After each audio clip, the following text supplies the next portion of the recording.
그런데 이분들 중에 일부는 현장 동료들하고 참 잘 융화를 못해서 어려움을 겪곤 합니다. 나도 모르게 뒷짐을 지고 가르치려 하거나 내가 왕년에 하는 그런 마인드를 버리지 못하는 거죠.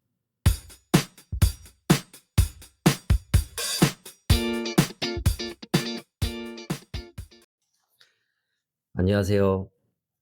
제가 이쪽 일을 시작한 지는 이제 몇 년 되지 않았지만은 옆에서 참 수많은 선배님들과 동료분들을 지켜봐 왔습니다.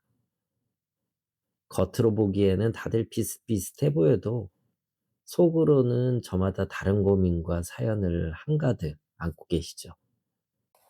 오늘은 그저 현장에서 같이 땀 흘리고 같이 한숨 쉬시던 그분들의 모습을 제가 옆에서 지켜본 대로 담담하게 기록해 보려고 합니다. 퇴직 후에 제2의 인생을 시작하려고 시설에 오신 분, 또 이직을 고민하시는 동료, 그리고 저까지 우리 모두가 겪고 있는 진짜 현실 이야기입니다. 현장에서 뵙는 선배님들의 모습은 크게 두 가지 유형이 있습니다. 어떻게든 버텨서 자리를 잡으시려는 분, 혹은 모든 것을 내려놓고 오신 분들이죠. 가장 제가 인상적이었던 선배님 한 분이 계세요. 60세에 퇴사를 하시고 격일제 기사로 들어오셨는데 딱 6개월 만에 일근직 과장으로 이직을 하시더라고요. 격일 근무가 처음이라서 처음에는 참 힘들어 하셨는데 본인한테 필요한 경력만 딱 채우고 올라가신 거죠. 소방 1급에 기계설비 중급 자격증이라는 무기가 있었기에 가능한 일이었습니다. 또 다른 선배님은 나이가 70이 넘으셨는데 신축 오피스에서 1인 격일 근무를 하세요. 그분은 전기 기능장 자격증도 있지만은 혼자 일하는 게 그저 좋다고 하십니다. 젊은 친구들이 힘들다고 금방 그만두는 걸 보면서도 그분은 성실하게 스스로 일을 찾아서 하셨습니다. 지금은 곳곳에서 절대적인 신임을 얻고 계시죠. 결국에 취업은 본인이 하기 나름이더라고요. 60세가 넘어서도 전기 무제한, 기계설비 중급, 소방 1급 같은 법적인 선임 자격을 준비하시는 분들 확실하게 경쟁력이 있었습니다. 남들이 꺼리는 교대 근무를 발판 삼아서 경력을 쌓고 결국에 관리자급으로 올라서는 모습 참 많은 걸 보고 배웠습니다. 반면에 예전에 좋은 직책을 갖고 계시다가 오신 선배님들도 많거든요.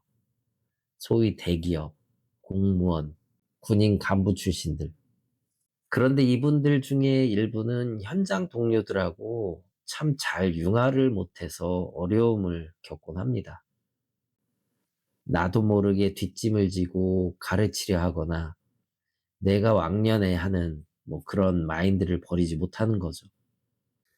소장님들도 그런 분들은 수습 기간이 끝나면 그냥 내보내려고 하십니다.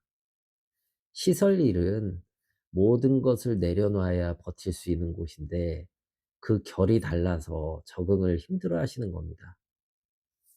또 정년 퇴직하고 오신 분들 중에서는 돈 때문이 아니라 그저 집에 있기 싫어서 오신 분들도 꽤 많아요.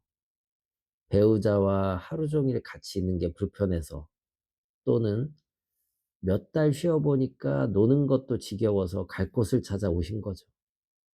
어떤 선배님은 아내분께 밥상이라도 얻어먹으려면 일하러 나와야 한다고 농담처럼 말씀하시기도 합니다. 결국에 돈이 많든 적든 우리는 그 사이에서 균형을 잡으려고 애쓰는 중인지도 모릅니다.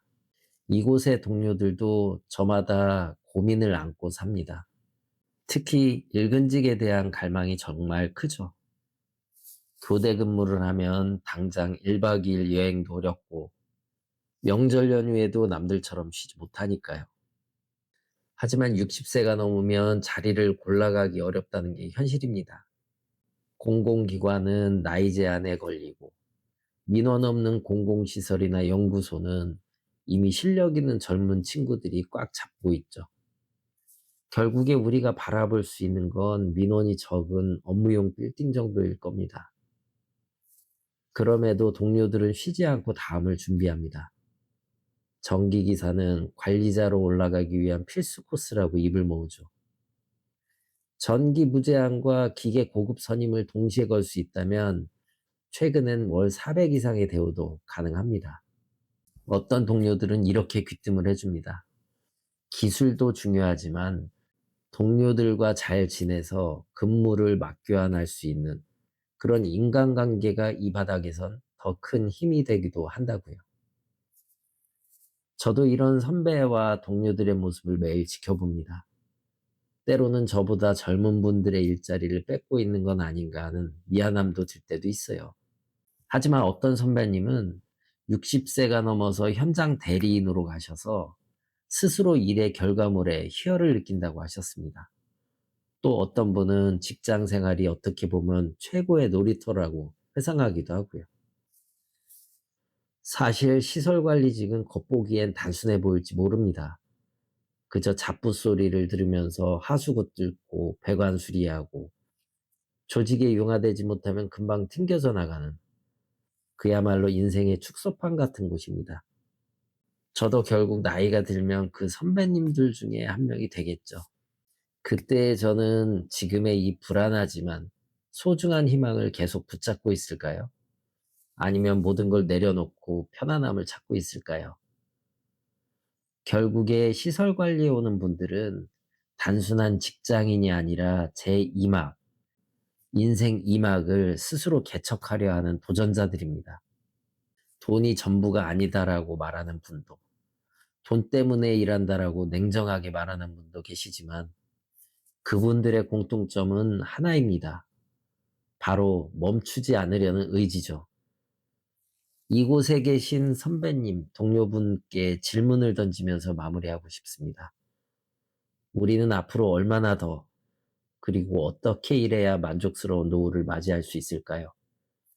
여러분의 생각은 어떠신가요? 댓글로 여러분의 이야기를 들려주십시오.